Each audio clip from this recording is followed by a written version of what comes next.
Before I dive into really the key topic, which is building out finance and RevOps, I wanted to take a big step back and just take a look at where we are in the markets. I don't think anyone can disagree that data is for sure a competitive advantage of businesses today. But even more so, I would argue that data literacy is the new oil of our current generation, especially coming out of COVID and a pandemic.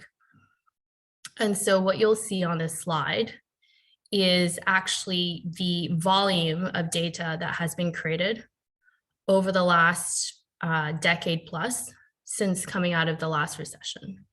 So between 2010 and 2019, we had about 62 zettabytes of data that's been created. And going into COVID and also forecasted for the next few years, it's about to 3x that. And so what that tells you is that not only is data super valuable, but actually being able to analyze, derive the valuable insights and therefore business intelligence of that data, which then impacts faster, more effective decision-making.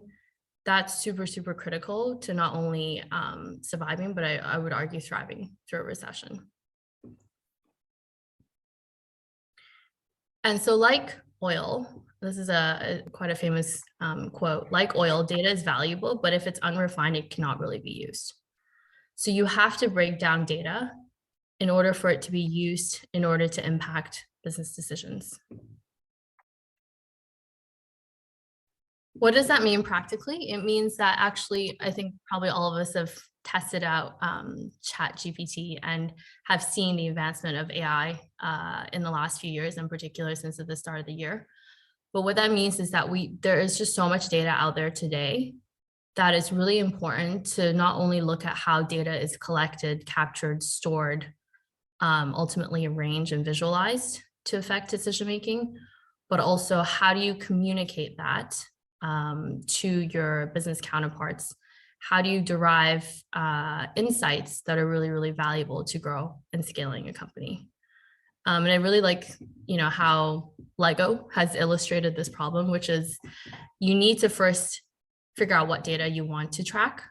Then it's about sorting that data through to make sure it's arranged in a way that moves from unstructured to structured data. Then arranging it so that you can best visualize it and use it to communicate across the business. And lastly, how do you then communicate what the data is telling you in terms of understanding things like who are your ideal personas?